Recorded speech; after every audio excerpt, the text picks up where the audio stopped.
Hey everybody, on today's episode, I've got John Bradford from PetScreening. He's going to be giving us the update on what's going on in the pet screening world. You got to listen. Welcome to the Property Management Mastermind Show with your host, Brad Larson. Brad owns one of the fastest growing property management companies in San Antonio, Texas. This podcast is for property managers by property managers. You'll hear from industry-leading professionals on best practices, new ideas, success stories, and lessons learned. This is your opportunity to learn about the latest industry buzz surrounding property management, as well as tips and strategies to improve your business. As a property manager, it's important for your business and your bottom line to work with the right insurance partner. But getting the right coverage for all parties involved isn't always easy. That's where Steadily.com comes in. Steadily is the industry leader in landlord insurance, offering fast, affordable coverage online in just a few clicks. Steadily works with property managers nationwide to insure their portfolios of managed properties and provides guaranteed listing as additional insured with easy online visibility into property insurance coverages. With top-of-market referral fees, Steadily also helps you drive extra revenue per door while bringing tremendous value to your clients. That's why property managers nationwide rate Steadily 4.8 out of 5 stars. Find out how Steadily can save you time and help you earn extra revenue. To get started, visit Steadily.com/partners/PMM or email us at partners@steadily.com and mention that you heard us on the PMM podcast. Enterprise Bank and Trust, the bank you all formerly knew as Seacoast Commerce Bank. With the same team, the same benefits, and an expanded and improved product suite. Enterprise Bank and Trust specializes in trust accounts and business banking for property managers. One of their best features is a cash analysis program where they can assist in paying your property management-related invoices. Contact Allison at 619-988-6708 to learn more. Welcome, everybody, to another edition of the Property Management Mastermind podcast. I'm your host, Brad Larson. Now, today's guest, I have a repeat guest on, and he is one of the best ones I'm going to talk about. He is a model citizen in the property management world. His name is John Bradford, and he's coming at us with PetScreening. And PetScreening is a great product. We use it here at Rentworks, and I highly recommend it. So what we're going to talk about today is introducing Mr. John, and he's going to talk to us about who he is, what he's doing with the pet screening, and of course, you got to understand he's one of us. And so I want him to start off with that. So John, please give us a few minutes of your time and tell us who you are. Yeah. Hey, Brad. First of all, thanks for having me back as a repeat guest. So it's been a while, and congratulations to you and all your success in the show as well. You're right. I love to tell people that PetScreening was started by a property manager for property managers. So I started a property management company. I got a real estate license in 2003, so almost 20 years ago. Started buying investment properties for myself as a hobby, kind of as investment vehicles, and then other people that I knew asked me to do the same for them, but only if I agreed to manage them. And so I started a company called Park Avenue Properties, which was based out of Charlotte, North Carolina, and grew that company to kind of a sizable single-family residential property management shop.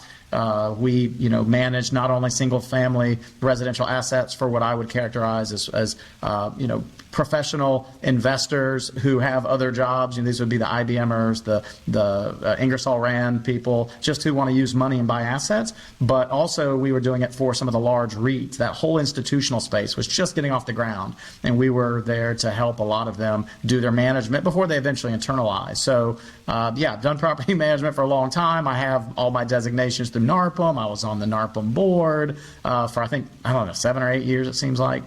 So I truly understand property management, and even to this day, I still am a property manager. And I, even though Park Avenue has now become a part of a different organization, I still am an investor, in that company. So I still very much have a property management hat, and still own my own rentals, by the way.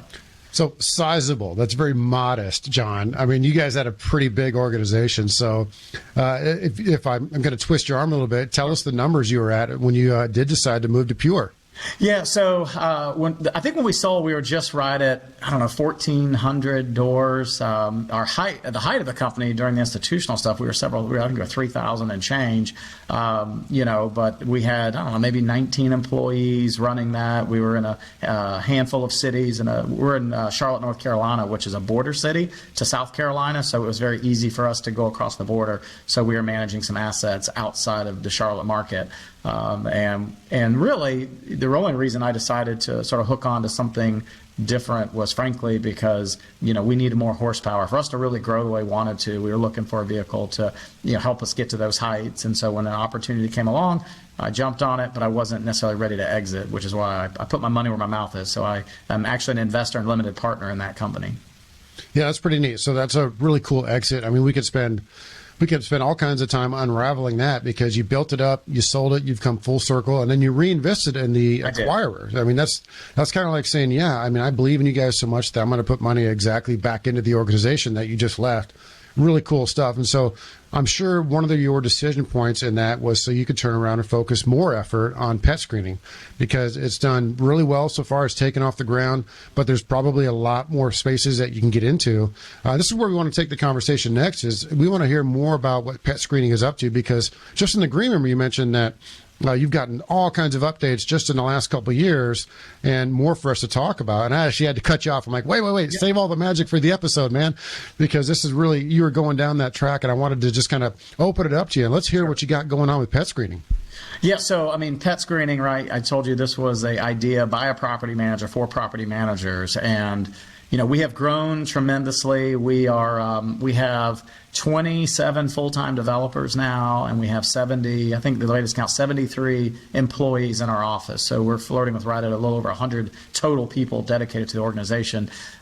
We are, we've come what's that saying? We've come a long way, baby. We've had a lot of fun. When I started pet screening, Brad, interestingly enough, the product today, we haven't had to do any pivoting, because the product that I wanted to create is exactly what we created. I'd say the only large difference that we've added since I launched the product was that we were really just screening pets and assistance animals, service animals, ESAs, et cetera. And I really wasn't focused on people that don't have pets. But the problem is a lot of your non-pet owners actually create a lot of the problems, because they go and get pets and that you don't know about, or more importantly, they have visitors who come over every weekend and spend the night, and then those visitors bring their pets. So we added a sort of what we call a no pet profile, so a no pet product. So now pet screening, when I say now, this has been for the last 4 of our 6 years. The first 2 years we did not have the no pet profile, but for the last 4 years, we now have a no pet profile, which gets everyone on the record. Even if you don't have a pet, that you understand not having a pet, there are still pet policies you must follow, such as no pet fostering, no pet visiting, no pet visitors, all of those things which are incredibly important to the liability of a property manager. And so that's been something that we didn't add out of the gate, but we've added it since then, and it has been a tremendous success. We have property managers, Brad, that have actually told us they're avoiding lawsuits because there was a dog bite by a resident that said they had no pet, but yet they had one. And when they were able to produce the fact they had a no pet profile, they were able to get themselves excused from the lawsuit. So we know this has been tremendous value for our customers, which has been really fun to see, because this idea, Brad, came from another property manager. The no pet profile came from another property manager saying, John, we love your product, we love the pets, we love the assistance animal part, but I really have problems with people that I know said they don't have a pet, but I see them walking them on site. This is one of our multifamily clients. And she's like, how do we stop the people that we see them walking their dog, but yet we know they told us they didn't have a dog? How do we address that? And that's how this idea was born, which has been a lot of fun. So that's like part of the process now, as far as anything when they do the application, the no pet process can be interjected right into your regular application processing. And that could be with any of the softwares or outside of it, either way, but it's something that you can put in front of any applicant. Am I correct? Yeah, you're right. In fact, what we say is every single applicant you have will go through pet screening, period. Because every applicant is either going to have no pet, they're going to have a pet, or they're going to seek a reasonable accommodation for an animal. They fit one of those 3 lanes. And of course, we don't charge people without pets any kind of money. There's no cost, so it's free for them to do it if they have no pet, but they still need to do it to get them on the record, acknowledging that they understand your policies. And so, yes, it's a simplified way of doing business with us, because now every single applicant should go through pet screening, even if they don't have a pet. Because then it'll also inform them, okay, here's the ramifications of getting a pet. I mean, it's not the end of the world. inform the property manager. You can sign a pet addendum or whatever it's going to be in that particular area and state.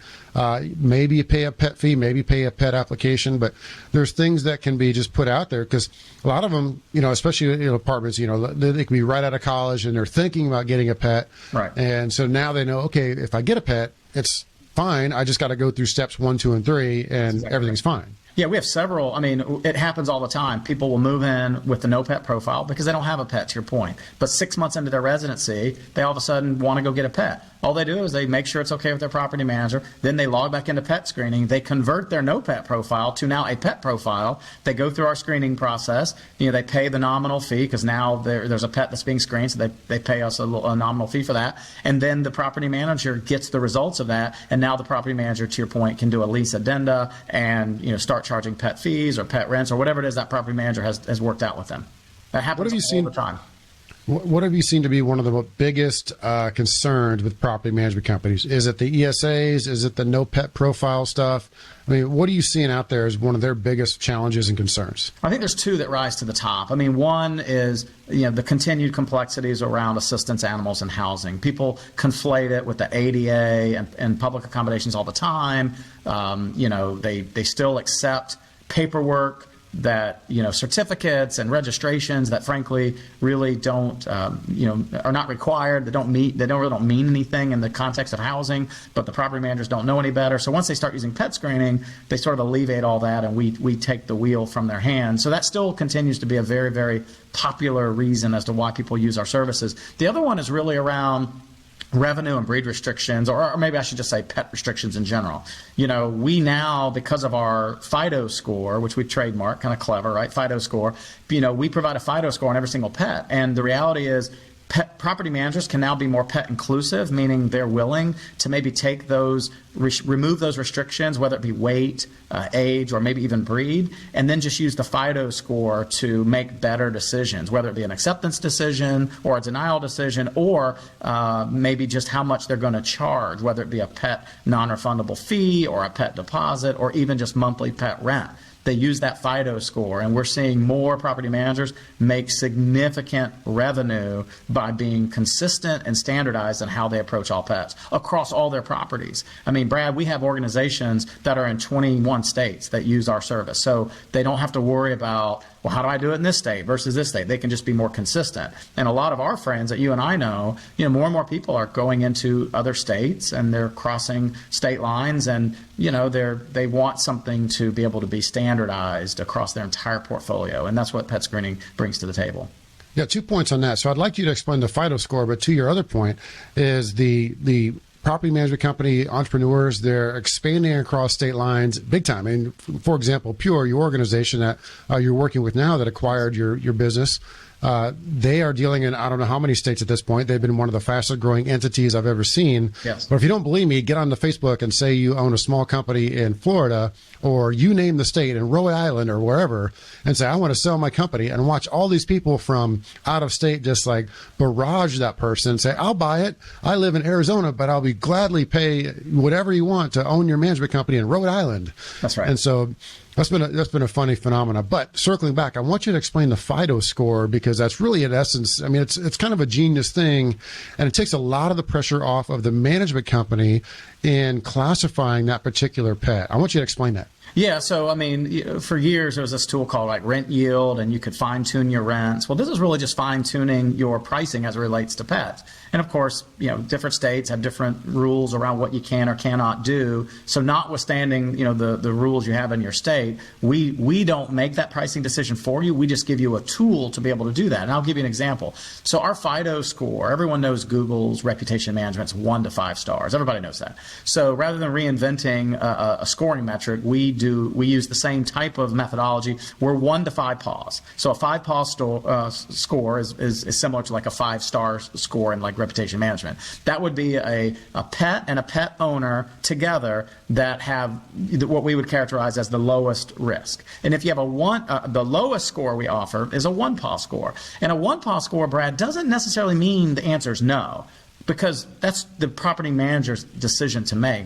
Pet screening does not even say yes or no. We never say that. We just want to show you there's more risk. And the risk isn't just about, is this dog going to bite someone? Because no one has a crystal ball, and not even PetScreening can predict if a dog's going to bite. In fact, Brad, all dogs bite. We hear more complaints from Chihuahuas biting maintenance people than we do the other list of breeds that you traditionally people worry about.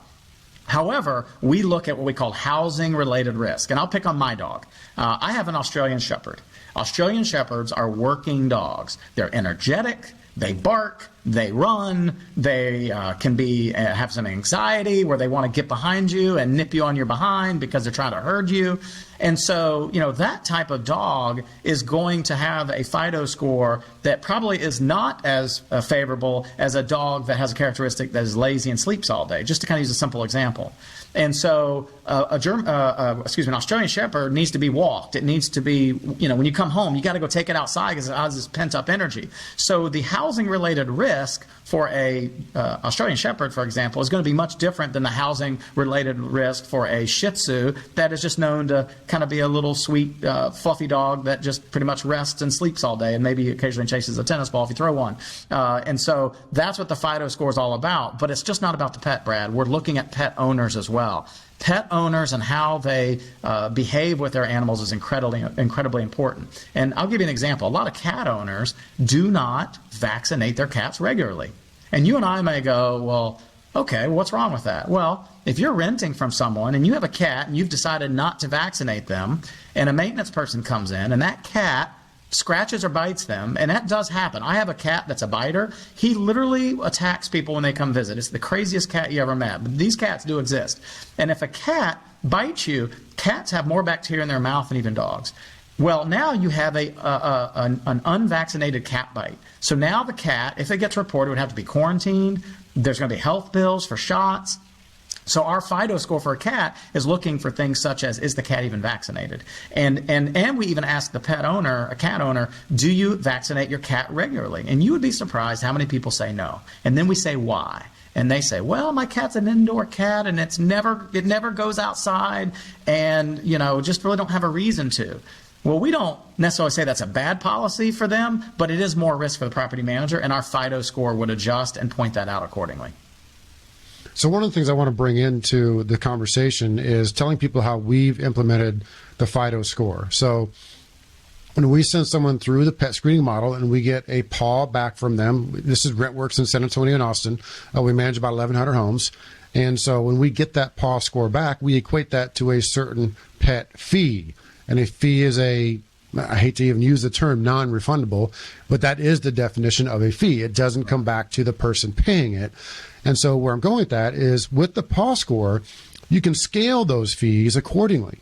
So a 5 paw would be a lesser fee, and then right up the staircase, a little bit higher fee for every single paw score. So your 1 paw score could be your highest fee, your 5 paw score could be your lowest fee. You guys get it. I'm not going to mention numbers in this podcast because I don't want to go there, but you get it. You just elevate it like a staircase. That's right. And so the way you make your owners whole, this is what we've done, because we've implemented a owner pet guarantee. So you can call it an animal guarantee. You could call it some sort of animal warranty.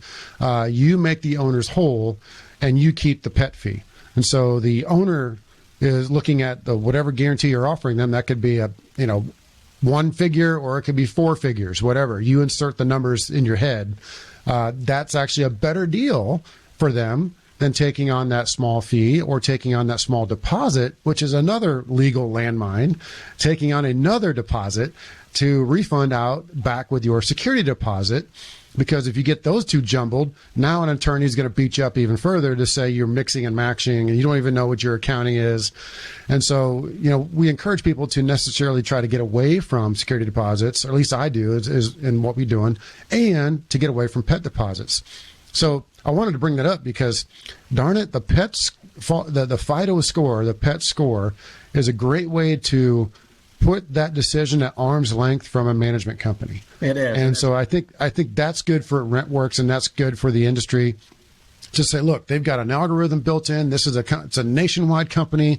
They're in all these different states, all these different markets. They've got a team of attorneys that have gone through this 1,000 times, and this is their decision. Your score comes up with as a 3 paw score. And so then that's assessed a certain monthly fee. But it was interesting enough as you bring up the non-pet profile ones, and that's something that's not out there very well. And it's kind of newer to me. I might have heard about it. It just didn't resonate as much as, in this conversation now. And that's a really interesting way that you take somebody through that process to potentially educate them. Say, hey, if you do get a pet, this is what it's going to be. This is what it's going to cost. These are the ramifications, and it can be done. So that's really neat stuff. Yeah, there's two things I want to add about the FIDO score. We have a 0 PA score that we leave that to the property manager. We never score anything below a 1. But we understand property managers still have some rules that they have. So if for some reason, Brad, we'll say your company, let's say you said we don't allow German Shepherds. I'll just pick that as a breed. You could actually set German Shepherds to a 0 PA score. And when a German Shepherd comes through, we're going to alert you that it's a 0 PA. Now, that 0 PA could be a denial criteria, or maybe a 0 PA is just another $100 fee that you're going to charge on. That 0 PA is just another indicator, but PetScreening as a company, we don't score anything 0 out of the box, but we give you the flexibility to create a 0 score on age, weight, or breed. Those are the 3 things you can score a 0 PA on. And then the other thing we've added in the last 2 years, because we're talking about some new additions, is we now have this thing called our FIDO score calculator. So a property manager can actually come in, set up our tool once and only once, and they can go through each score and predetermine what are the fees for pet rent, for pet deposits, if they do deposits, or non-refundable fees. We give you all 3 lanes. Once you set those numbers and save them, then PetScreening will actually return the pricing back to the customer so that you guys don't have to do it.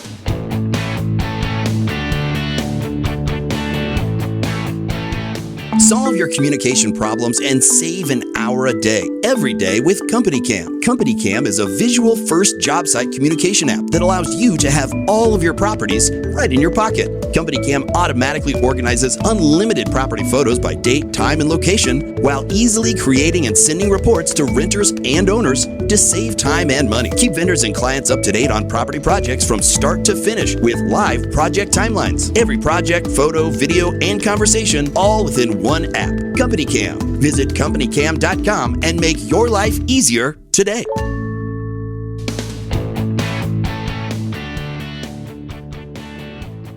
Now, one thing I want to talk about on the risk mitigation stuff for any sort of a restricted breed. Yes. And so this is what we do. I don't know if this is right, wrong, or other. I think it's been working for us for years and years, but we have a restricted breed list. Okay. And if one of those animals are on there, we make them pay a higher fee, of course, but then we also demand that they go out and get pet insurance. So maybe this is something you can comment on. Maybe you're more of an expert than me on it. We make them go get it. And I know that's kind of like a rotten way to do it, but we can't recommend an insurance company to go get pet insurance through because it could be $20 to $200 a month. We don't know. And so we make them Google it and then bring us back in some sort of pet insurance policy.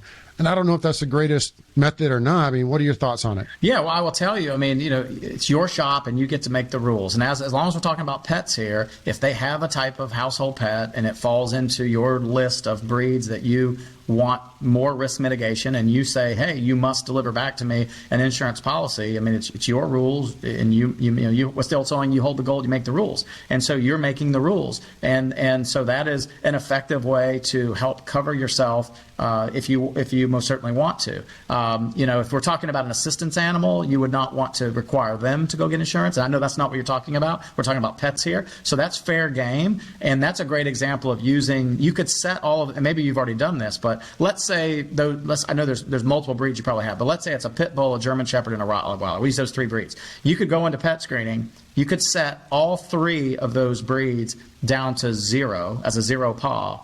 And then in the FIDO calculator, you could set all 3 of those at your highest fees possible, whatever you decide, and then you could also follow up with them and require them to have insurance if that's what you chose to do. So that's but you would have to set those 3 breeds to the 0 score. And what happens is when you get the score back, 0 sets off a very bright sort of red bar, so that sort of pops out. So your team knows, uh-oh, we got a red bar here. That means it's one of our 3 breeds. Therefore, we know we're going to require an insurance policy.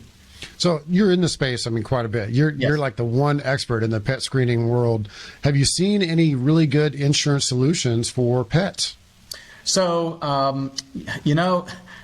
there are folks who seem to be starting to want to offer some pet liability. Our friends over at Second Nature, I think they have a policy now that has some pet liability. There's two insurances we're talking about. One, we're talking about the liability for the renter themselves, and then you have pet health insurance, which is for the well-being of the pet. So this is all about the liability. There are a handful of products. I'm like you; we don't get into endorsing any of them because we don't want to be picking winners and losers amongst the insurance. But I do know that there are a handful out there that seem to be working, and Second Nature has one that kind of comes to mind. I don't know the name of it. I can't think of it at the moment, but that's they're out there. Probably tied in.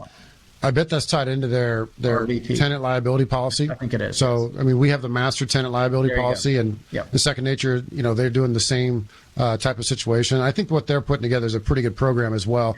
And on top of that, I think they probably have baked in a little bit of pet liability insurance, and it might be limited, but that stuff can add up pretty quick, man. You got an approved pet in a home, and that approved pet does something bad, like what you mentioned. A cat scratches somebody, a dog bites somebody, and it can get ugly. I mean, it can get expensive. You can get sued for anything at any time. It's a crazy world we live in. You're exactly right, Brad, and that is why, frankly, companies that use pet screening, we can't stop anyone from being sued, but the fact that you have people on the record acknowledging your policies, that no pet example, they have to acknowledge that if they ever get a pet, that they must tell you about it in writing. So if they go get a pet and they don't do that, and then that dog goes and bites someone, number one, you didn't even know they probably had the dog, and you can show that because you had a no pet profile. And number two, they acknowledge that they knew the rule was they had to tell you about it, and they didn't. And so that removes a lot of liability from you. And then the owner that you work for, right? There's an owner that's hired you to represent them. So that kind of helps them as well. So that brings more value back to your owners as a property manager.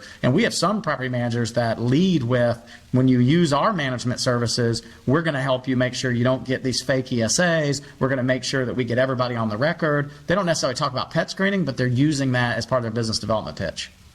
All right, let's talk about the ESAs. Let's go down that, because you probably have all kinds of stuff to tell us about, updates and challenges and legal battles and horror stories. I mean, I just want to open it up to you. Tell us everything you know that you can tolerate talking about. I know it's probably going to be a 4-hour podcast, but well, what I'll just say is this. I mean, look, there's no reason a property manager should be doing this on their own. Not with pet screening here. I mean, we're a free solution to property managers as long as you're pet friendly. You got to be pet friendly. If you don't allow pets, I can't help you because we got to make revenue somewhere. But if you allow pets, we can take the heartache and the challenges off of your plate as it relates to assistance animals. If you go at it alone, there's nothing wrong with that either. It's just, you got to understand what you're doing. And I will tell you that there's a lot of confusion out there, between service animals and support animals. Like an ESA is a type of support animal. There's two different review processes for each one of those. So you have to kind of know, if it's a service animal, what am I allowed to ask and do versus a support animal. If you use pet screening, we handle all of that for you, and we handle it for you in all 50 states. So if you are one of those companies that have assets in multiple states, it's just another thing off your plate. And, we have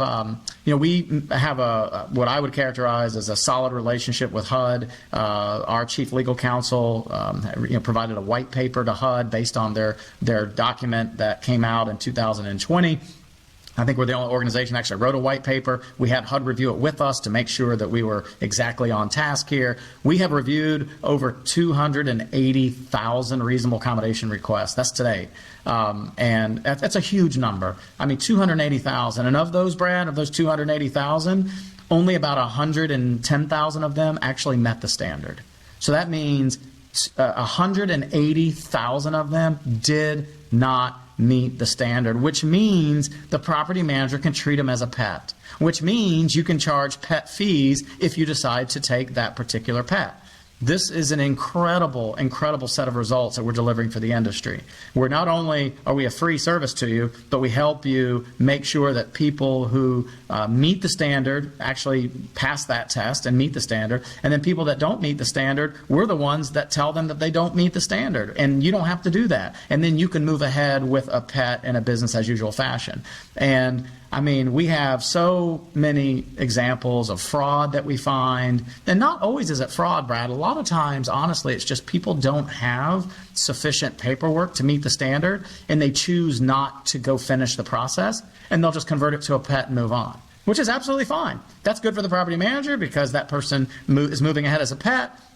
But in no way is PetScreening punitive, because we never set out to be punitive. We just set out to say, hey, here is the Fair Housing Act and the HUD guidelines. You must follow those. And if you follow those, this is no problem. And if you don't meet those or don't follow those, then your reasonable accommodation cannot be granted. And that's not because PetScreening made the rules. It's because PetScreening is making sure that everyone understands the rules that have been set forth by these agencies and that they follow them. And that's really a very simple explanation of what we do, but it gets very complex. We get dog bite incidents that we have to investigate, and we're looking at, well, was it a provoked incident or a non-provoked incident? Because that matters, because you can decline a reasonable accommodation if the pet and the specific pet has proven to be dangerous, to its immediate surroundings. But that would then raise the question, well, if it bit someone, why did it bite that person? It's different if a dog bit someone because someone was kicking it. Well, that'd be protecting itself. It's different if the dog ran off its leash and went across the street and bit someone. That would be an unprovoked incident. And our legal team gets into those details, and the property manager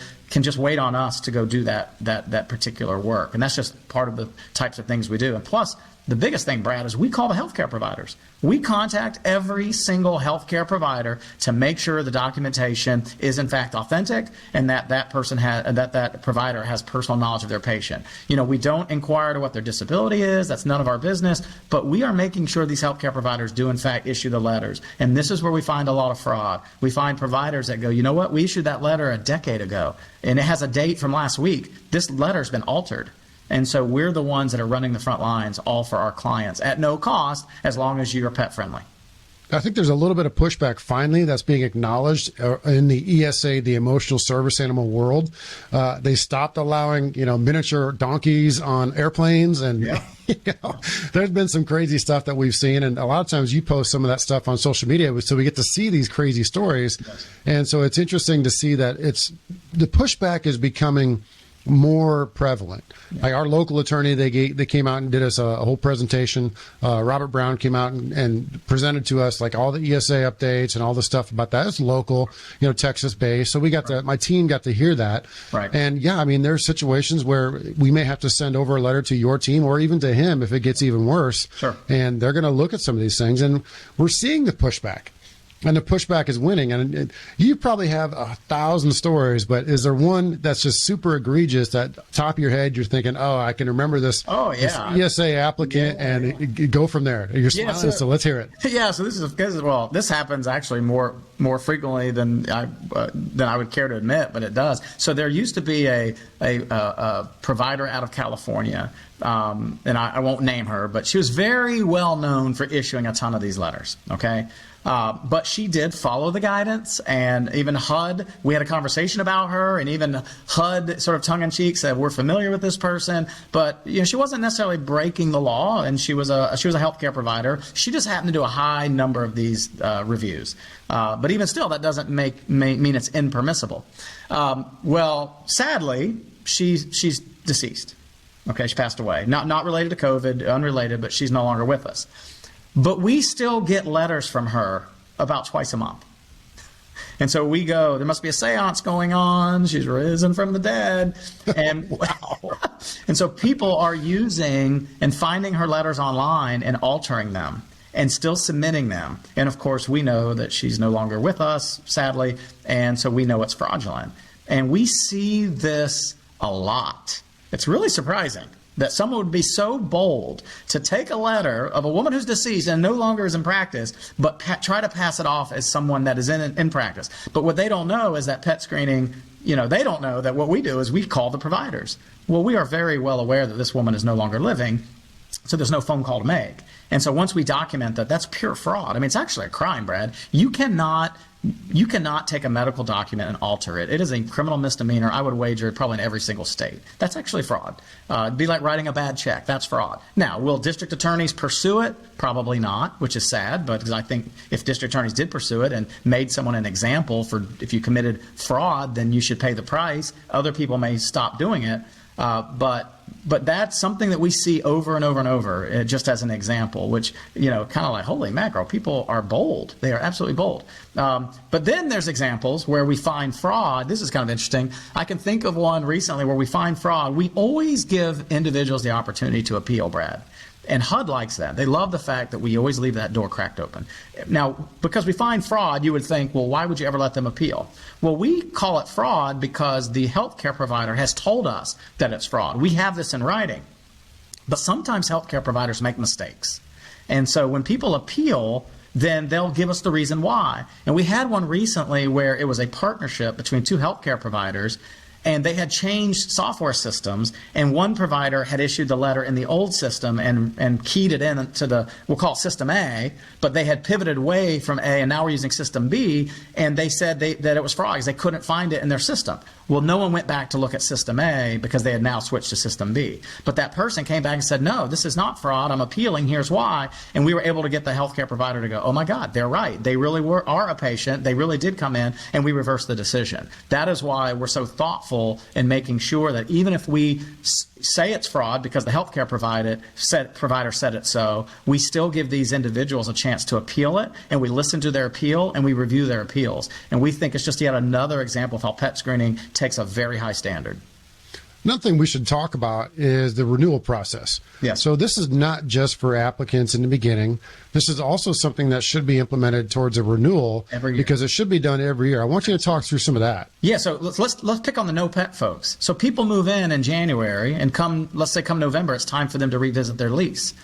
Well, if you don't get them to go through the no pet renewal, which still is free, by the way. I mean, there's no cost to do the no pet, and there's no cost to renew the no pet. But when they go to renew the no pet, what if they did get a pet in August? They found one on the side of the road or something. Well, now when they're doing that no pet, we make them go back through the process, legally attest that what they're saying is true, and it makes them think twice. And a lot of times they'll say, I better surface this. So even if they choose to continue to hide that pet that they now have, at least every year you would have that no pet profile on record showing how every year you're doing your diligence. Same thing with a pet. First of all, pets do eventually pass away. Pets are like children. They live typically 12 years on average. Bigger dogs often die sooner. Smaller dogs often live longer, just statistically speaking. But someone may move in with an 11-year-old lab, and in the 5th month, it may pass away. Well, what do they do, Brad? They go get a puppy. But they don't tell the property manager. So when they're at renewal time, and let's say the first dog's name was Cooper, and let's say their puppy's name is Maggie. Well, the renewal is going to be for Cooper.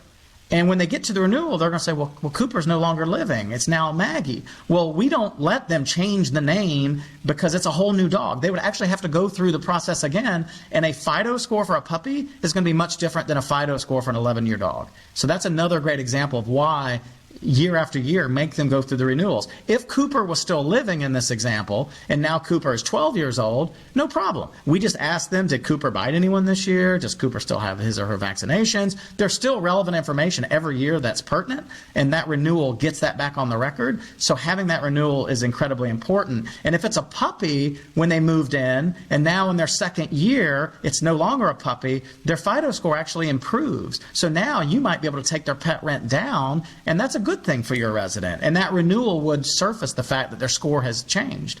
And so sometimes it works to the favor of the resident, as it should in some cases.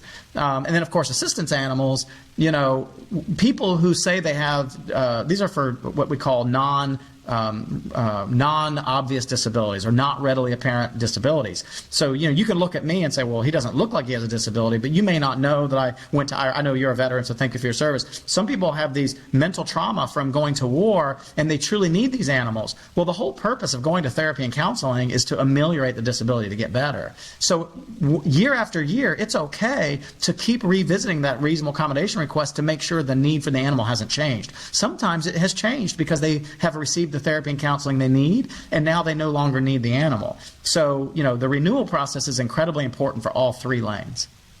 Well, I agreed on that because that renewal thing, it's, we go through these great lengths to assure these people are doing the right things with their pets. And it really all starts at like 5 or 6 layers higher than this, because you've heard the term of the end user is going to pay for it. It's just going to get passed down to the consumer.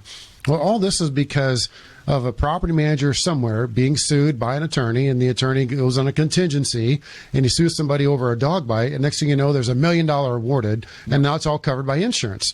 So that just encourages more lawsuits, and the more lawsuits that are becoming commonplace, the more the insurance companies charge the consumer, and then it passes down to us just as protection, because everyone wants to come after a property management company or an apartment complex because they have insurance. Yep. And so the insurance is the big target for attorneys on contingency, which is why we got to go through this stuff, right? I know there's some listeners out there thinking, God, I don't want to do any of that junk. I just want to, okay, you got Fluffy over there. Okay, I trust you. I believe you. Okay, just sign here and get into my house and under a lease. But they're missing out on a big layer of protection. Yes, they are. That's going to, no pun intended, is going to come back and bite you. Yeah. So I would recommend you always want to go this direction to applicants and also renewals. And don't forget about the renewals, because people are thinking, yeah, applications, that's easy. They got to pay or they're not getting in. Right. But renewals is a little stickier. Sometimes they don't want to do that. And you may have to twist a few arms to get them to do this stuff at renewal. That's right. Well, and it's really, I'll tell you, the people who are the most protected are the folks that use our tool year after year for every single resident. Like, there's no pet owners. There's no reason a no pet owner shouldn't recodify the record. They still have no pet at their renewal. It takes minutes to do. It's free. Same thing with assistance animal. You know who it costs money? It costs my company the money to review it again. But we're willing to do it again, the review for our property managers at no cost, year after year after year, if that's what you want, which we recommend, to make sure that it still meets the standards, because people can get better. This idea that a letter from 3 years ago, unless it says it's a permanent disability or it's chronic, which chronic's another word for, doesn't go away, like Lyme disease is chronic, for example. You'll never get rid of Lyme disease. But short of those things, there's nothing wrong with just making sure they still qualify for that reasonable accommodation, because eventually they could get better and now it's not a pet. And so the ones that I think are protecting themselves the most are truly taking our product seriously. And, and we spend a fortune, on our review teams reviewing animals on years 2 and 3 where we don't really get the benefit of it, but it's the right thing to do and we're happy to do it. But in exchange, we need you to make sure all those pets renew, because we do make the revenue on the renewal, which helps us offset our expense for the reviews. But more importantly, you get the protection to make sure that dog's still vaccinated, to make sure it's even the same dog, to make sure that dog didn't go bite someone this year. All of those things are incredibly important, and just make them do the work. We nudge them. We use electronic tools to remind them it's due. Short of them just ghosting us and ignoring us, they will know it's time to do it. But if the property manager isn't going to enforce it, well, of course they're not going to do it. And then the property manager is missing a good opportunity. So you got to talk to us about the pricing model too. Yes. Okay, yeah, pricing. Really simple. If you are a property manager and you're pet friendly, then there's no cost to you to sign up for PetScreening. We work with all your major software platforms, so we can work with anyone, which is awesome. And it truly is a free service. Now, if you have a high number of assistance animals and a low number of pets, well, we will have to have a conversation, because we can't review all your animals and not get any pet business. That wouldn't make good business sense for us. So we keep an eye on the ratio of how many pets you have versus animals. But 99.9% of our customers never really fall into the category of having more animals than pets. Where we see that happen is on firms that are only using us for animals and ignoring their pets. And that's not fair to PetScreening. So you really need to embrace our tool for everyone. And if you really embrace our tool for everyone, then the ratios will fall exactly where they need to fall. And it's free for property managers. Now, how do we make money? Because we are a for-profit company. We got to make revenue somewhere. We charge a pet application fee. No pets are free. Assistance animals cost zero also. So the free for both of those, free for the property manager. We make our revenue by charging a $20 application fee per pet, and that's if they use Plaid and ACH, and if they use credit card, we charge $25. And that's how we make our money, $20 to $25 at a time. And it's pretty simple. And the consumer pays it, the pet owner pays it, but we give them a tremendous amount of value back. They can use this tool with their doggy daycares and veterinarians. We remind them when their veterinarian shots are about to expire. And we're going to be rolling in the new year our new Fido Alert and Tabby Alert, which is a Amber Alert system for pets, and where we will send everyone a free dog tag. These tags are $8 at Chewy. So now they're going to be getting a free tag, which they would typically cost them $8. If you went to Walmart in the lobby, they have those engraving machines. They're $8 there. They're more than $8 at pet stores, and online at Chewy they're about I think they're truly $8. And we will send you a free tag by enrolling into Fido Alert and Tabby Alert. And so we're going to be bringing even more value to all of your pet owners that are living in your properties. Well done, sir. How do we get in touch with you? Yeah, so, I mean, if you want to get in touch with me, I'm easy. JOHN for John at PetScreening.com. You can reach out to me if you just have a general inquiry and you are interested in learning more. You can send it to info at PetScreening.com. But, I mean, Brad, you know me. I'm a pretty hands-on founder and CEO. So anyone here that emails me directly, you will get a response, and I will tag in the right people. We're very thankful and grateful to the industry for, supporting us as much as they have. We are delivering an incredible service, and it's our honor to do it. And all we ask is spread the good word. We grow by word of mouth. I mean, it really has been amazing. We're in about 3.8 million rental units across the country, all 50 states. It's unbelievable. Wow. Fantastic. Yeah. Fantastic business. Kudos to you for building it. Well, you're kind. Really appreciate the conversation here. Absolutely great stuff. I'm hoping a lot of the property managers learn a couple things. Even if they're already using your service, they learned a couple things that they can implement and do better to make their service even work better for them and their business. So really appreciate you coming on, John. Look forward to seeing you at the Mastermind Conference in Nashville, the end of March in 2023. Go to pmmcon.com to learn more. And thanks for coming on. You bet. Thanks for having me, and thanks for all your good work for the industry. Pest Share, a pest control amenity for your resident benefits program, starting at just $5 per door. You can give your residents the pest control coverage they need. Pest Share will even pay for the expensive infestations like bedbugs and cockroaches. And the debate over who pays for pest control, while Pest Share turns an expense into added revenue. For more information, check out their website at pestshare.com/property managers. This has been a podcast episode by PropertyManagementProductions.com. Be sure to subscribe to our podcast, leave us feedback, and come back for our next episode.